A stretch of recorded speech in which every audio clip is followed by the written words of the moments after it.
ಮತ್ತೆ ಸುಹಾಸಿನಿ ಕಾರ್ಯಕ್ರಮಕ್ಕೆ ಸ್ವಾಗತ ವೀಕ್ಷಕರೇ. ದೊಡ್ಡಪತ್ರೆ ಬಗ್ಗೆ ನಾವು ಮಾತಾಡ್ತಾ ಇದ್ವಿ. ಇನ್ನಷ್ಟು ಮಾಹಿತಿಯನ್ನು ಗುರುಜಿಯವರಿಂದ ಪಡೆಯೋಣ. ಗುರುಜಿ, ಈಗಾಗಲೇ ನಾನು ಹೇಳಿದೆ, ಕೇವಲ ಔಷಧೀಯ ಗುಣ, ಅದನ್ನು ಔಷಧಿಗೆ ಮಾತ್ರ ಬಳಸ್ತಾರೆ ಅಂತಲ್ಲ, ಅಡುಗೆಯಲ್ಲೂ ಕೂಡ ಸಾಕಷ್ಟು ವಿಧದಲ್ಲಿ ದೊಡ್ಡಪತ್ರೆಯನ್ನು ಬಳಸ್ತಾರೆ. ಪ್ರಮುಖವಾಗಿ ಏನಿದ್ರ ಪ್ರಾಮುಖ್ಯತೆ? ಇದು ತಂಬುಳಿ ಅಂತ ಮಾಡ್ತಾರಲ್ಲ, ಅದರೊಳಗೆ ಮಾತ್ರ ಈ ದೊಡ್ಡಪತ್ರೆ ಬಹಳ ಚೆನ್ನಾಗಿ ಬಳಕೆ ಆಗುತ್ತೆ.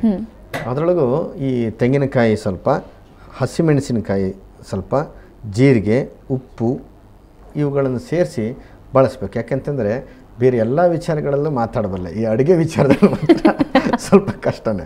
ಹಾಗಾಗಿ ತಂಬುಳಿಗೆ ಬಳಸ್ತಾರೆ ಅಂತ ಗೊತ್ತು, ಯಾವುದ್ಯಾವುದನ್ನು ಎಷ್ಟೆಷ್ಟು ಬಳಸಬೇಕು ಅನ್ನೋದನ್ನು ಈ ಪುಸ್ತಕಗಳಲ್ಲೆಲ್ಲ ಇರ್ತದೆ, ಅದನ್ನು ತಗೊಂಡು ಓದಿ ಇವ್ರು ಮಾಡಬೇಕು. ಆದರೆ ಈ ಓದಿ ಮಾಡುವಂಥದ್ದು ಬಹಳ ಜಾಗ್ರತೆಯಲ್ಲಿ ಮಾಡಬೇಕು. ಯಾಕೆಂತಂದರೆ ಈ ಕೆಲವೊಂದು ಸರ್ತಿ ಔಷಧಿಗಳನ್ನು ಬಳಸಿ ಒಂದು ಚಪಾತಿ ಮಾಡಬೇಕು ಅಂತೇಳಿ ಒಂದು ಪುಸ್ತಕದಲ್ಲಿತ್ತು.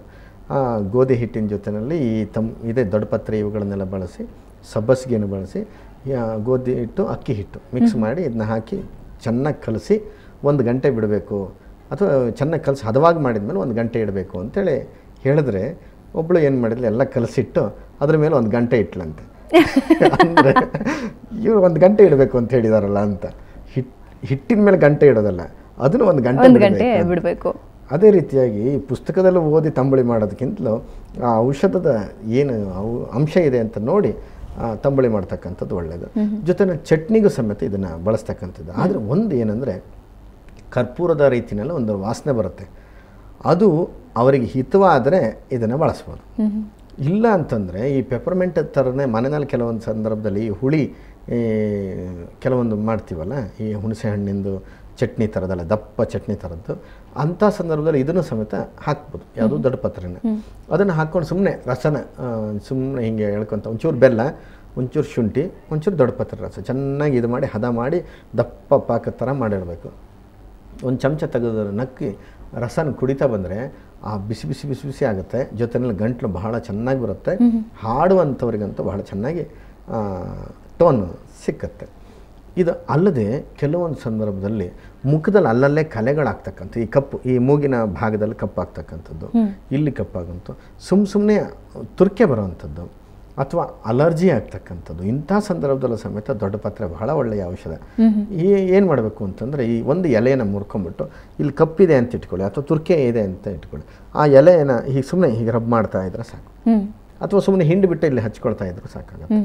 ಆಮೇಲೆ ಸಣ್ಣ ಟ್ಯಾನ್ ಆಗಿರುತ್ತಲ್ಲ, ಮುಖದಲ್ಲಿ ಕಪ್ ಕಲೆ ಆಗಿರುತ್ತಲ್ಲ, ಅಲ್ಲಿಯೂ ಸಮೇತ ಈ ಅಲೋವೆರಾ ಮತ್ತು ಈ ದೊಡ್ಡಪತ್ರೆನ ಎರಡನ್ನು ಚೆನ್ನಾಗಿ ಅರೆದು ಹಚ್ಕೊಳ್ತಾ ಬಂದರೆ ಭಾಳಷ್ಟು ಒಳ್ಳೆಯದು, ಕಾಂತಿ ಕೊಡುತ್ತೆ.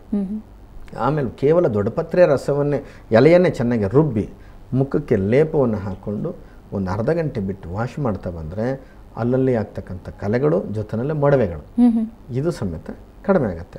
ಇನ್ನು ಏನಾದರೂ ಕಂಬಳಿ ಹುಳ ಅಂತ ಕೇಳಿದಿರಲ್ಲ, ಆ ಕಂಬಳಿ ಹುಳ ಏನಾದ್ರು ಹರಿದ್ಬಿಟ್ಟು ಅಲರ್ಜಿ ಆದರೆ, ಅಥವಾ ಯಾವುದೋ ಒಂದು ಸೊಳ್ಳೆ ಕಚ್ಚಿಬಿಟ್ಟು ಅಲರ್ಜಿ ಆದರೆ, ಈ ಕಣಜಿಗ ಅಂತ ಹೇಳ್ತಾರೆ, ಅಥವಾ ಕಡ್ಜಿಗ ಅಂತಲೂ ಸಮೇತ ಕರೀತಾರೆ, ಅದೇನಾದ್ರು ಕಚ್ಚಿಬಿಡ್ತು ಅಂತಂದಾಗ ಅಂಥ ಸಂದರ್ಭದಲ್ಲಿ ದೊಡ್ಡಪತ್ರೆ ಎಲೆನ ಚೆನ್ನಾಗಿ ಹಾಕಿ ಉಜ್ಜಿಬಿಟ್ರೆ, ಈವನ್ ಜೇನು ಕಚ್ಚಿದಲ್ಲೂ ಸಮೇತ ಆ ಜಾಗಕ್ಕೆ ಎಲೆಯಲ್ಲೇ ಸ್ವಲ್ಪ ಹೀಗೆ ಉಜ್ಜಿದ್ರೆ ಆ ಉರಿ ಕಡಿಮೆ ಮಾಡುತ್ತೆ. ಚೇಳು ಕಚ್ಚಿದಲ್ಲೂ ಸಮೇತ ಇದನ್ನು, ಈಗೆಲ್ಲ ಚೇಳು ನೋಡಲಿಕ್ಕೆ ಸಿಕ್ಕೋದು ಕಷ್ಟ, ಕಚ್ಚೋದಲ್ಲಿ ಅಂತೂ ಇದನ್ನು ಉಜ್ಜಿದ್ರೆ ಕಡಿಮೆ ಆಗುತ್ತೆ. ಇನ್ನೇನಾದರೂ ಊಟದ ಅಲರ್ಜಿ ಆಗಿದ್ದರೆ, ಅಥವಾ ಬೇರೆ ಏನಾದರೂ ಹೊರಗಡೆ ಓಡಾಡ್ಕೊಂಡು ಬಂದಾಗ ಗಾಳಿಯ ಅಲರ್ಜಿ ಆದರೆ, ಮೈನಲ್ಲೆಲ್ಲ ಪಿತ್ತಗಂಧೆ ಥರ ರ್ಯಾಷಸ್ ಬಂದಾಗ ಈ ಎಲೆಯನ್ನು ಚೆನ್ನಾಗಿ ಅರ್ದು ಹಚ್ಚಿದರೆ 1 ಗಂಟೆ ಬಿಟ್ಟು ವಾಶ್ ಮಾಡಬೇಕು. ವಾಶ್ ಮಾಡ್ಬೇಕಾದ್ರೆ ಅದು ತೊಂಡೆ ಸೊಪ್ಪಿನಲ್ಲಿ ವಾಶ್ ಮಾಡಿದ್ರಂತೂ ಬೇರೆ ಔಷಧಗಳೇ ಬೇಕಾಗೋದಿಲ್ಲ, ಅಷ್ಟು ಚೆನ್ನಾಗಿ ಈ ಪಿತ್ತಗಂಧೆ ಅಂಶವು ಸಮೇತ ಕಡಿಮೆ ಆಗುತ್ತೆ. ಇನ್ನು ಪದೇ ಪದೇ ಮೈ ತುರ್ಕೆ ಬರ್ತಾನೇ ಇದೆ, ಅಲರ್ಜಿ ಬರ್ತಾ ಇದೆ, ಅಥವಾ ಅಲರ್ಜಿಕ್ ರೈನೈಟಿಸ್ ಅಂತೀವಿ, ಅಕ್ಷಿ ಅಂತ ಮಾಡ್ತಾ ಇರುವಂಥದ್ದಿದೆ, ಈ ಥರನಾದು ಇತ್ತು ಅಂತಂದಾಗ ದೊಡ್ಡಪತ್ರೆ ರಸವನ್ನು ಅವ್ರ ವಯಸ್ಸಿಗೆ ಅನುಗುಣವಾಗಿ ತಗೊಳ್ಬೇಕು. ಚಿಕ್ಕ ಮಕ್ಕಳಾದರೆ ಒಂದೇ ಚಮಚ ಸಾಕು, ದೊಡ್ಡವರಾದರೆ ಒಂದು 10-15 ವರ್ಷದ ಮಕ್ಕಳಾದರೆ 1-2 ಚಮಚ ಬೇಕು, 25 ವರ್ಷದ ಮೇಲಿನವರಾದರೆ ಅಥವಾ 20 ವರ್ಷದ ಮೇಲಿನವರಾದರೆ ಒಂದು 3 ಚಮಚ ರಸವನ್ನು 1 ಚಮಚ ಜೇನುತುಪ್ಪದ ಜೊತೆಯಲ್ಲಿ ಪ್ರತಿನಿತ್ಯ 1 ತಿಂಗಳು ಅಥವಾ 3 ತಿಂಗಳವರೆಗೆ ಅದನ್ನು ಸೇವನೆ ಮಾಡ್ತಾ ಬಂದರೆ ಈ ಅಲರ್ಜಿನ ಬಹಳ ಚೆನ್ನಾಗಿ ಕಡಿಮೆ ಮಾಡ್ಬೋದು. ಬಹಳ ಆಶ್ಚರ್ಯ ಅನಿಸುತ್ತೆ, ಇರೋದು ಇಷ್ಟು ಸಣ್ಣ ಪುಟ್ಟ ಗಿಡ ಎಷ್ಟೆಲ್ಲ ಕೆಲಸ ಮಾಡುತ್ತೆ ಅಂತ ನಮ್ಮ ಕಣ್ಣೆದುರುಗಡೆನೇ ಇರುತ್ತೆ, ಆದರೆ ಅದು ಇಷ್ಟೆಲ್ಲ ಗುಣಗಳಿದೆ ಅಂತ ಯಾವಾಗ ಗೊತ್ತಾಗೋದಿಲ್ಲ. ಕೆಲವರಿಗೆ ಗಂಟ್ಲು ಕಟ್ಟಿರುತ್ತೆ, ಕೆಮ್ಮು ಪದೇ ಪದೇ ಬರುತ್ತೆ, ಒಂದು ಬೋಂಡ ತಿನ್ನಂಗಿಲ್ಲ, ಬಜ್ಜಿ ತಿನ್ನಂಗಿಲ್ಲ. ಅಂಥ ಸಂದರ್ಭದಲ್ಲಿ ಏನು ಮಾಡಬೇಕು ಅಂತ ಏನಾರು ಮಾಡಿ ನಂಗೆ ಬೋಂಡ ತಿನ್ನಬೇಕು ಅಂತಂದಾಗ ಮೆಣಸಿನ್ಕಾಯಿ ಬೋಂಡ ತಿನ್ನೋದಲ್ಲ, ಅದ್ರ ಬದಲಿಗೆ ಏನು ಮಾಡಬೇಕು, ಇದೇ ದೊಡ್ಡಪತ್ರೆ ಎಲೆಯನ್ನು ಇಟ್ಟು ಆ ಹಿಟ್ಟಲ್ಲಿ ತೆಗೆದು ಎಣ್ಣೆಗೆ ಬಿಟ್ಟು ಆ ಎಲೆಯನ್ನೇ ಬೋಂಡ ಮಾಡಿ ತಿಂದರೆ ಅಂಥವರಿಗೂ ಸಮೇತ ಒಳ್ಳೆಯದಾಗತ್ತೆ. ಈ ಕೊನೆ ಟಿಪ್ ಮಾತ್ರ ಬಹಳ ಚೆನ್ನಾಗಿ ಹೇಳಿದ್ರೆ, ಅಂದರೆ ಈ ತಿಂಡಿ ಪ್ರಿಯರಿಗೆ ಏನಿದೆ ಅದು ಬಹಳಷ್ಟು ಖುಷಿ ಕೊಡುತ್ತೆ. ಯಾಕಂದರೆ ಎಣ್ಣೆ ಪದಾರ್ಥ ಅಂತ ತುಂಬ ಜನ ಅವಾಯ್ಡ್ ಮಾಡೋದಕ್ಕೆ ಟ್ರೈ ಮಾಡ್ತಾರೆ, ಆದರೂ ಹೆಚ್ಚಿಗೆ ತಗೋಬಾರ್ದು ಅನ್ಸುತ್ತೆ. ಮನೆ ಹತ್ರ ಇರೋ ಸಾಮಾನ್ಯವಾಗಿ ಎಲ್ಲರೂ ಬೆಳೆಸುವಂತಹ ಗಿಡ ನಮ್ಮ ಕಣ್ಣೆದುರುಗಡೆ ಇರುತ್ತೆ. ಎಷ್ಟೋ ಸಲ ಕಿತ್ತು ಕೂಡ ಬಿಸಾಕ್ಬಿಟ್ಟಿರ್ತೀವಿ, ತುಂಬ ಬೆಳೀತಾ ಇದೆ ಅಂತ. ಅದರಲ್ಲಿ ಇಷ್ಟೆಲ್ಲ ಔಷಧೀಯ ಗುಣ ಇದೆ ಅಂತ ಯಾರಿಗೂ ಗೊತ್ತಿಲ್ಲ. ಅದ್ರ ಬಗ್ಗೆ ಸಾಕಷ್ಟು ಮಾಹಿತಿ ತಿಳಿಸ್ಕೊಟ್ರಿ, ಧನ್ಯವಾದ ಗುರುಜಿ.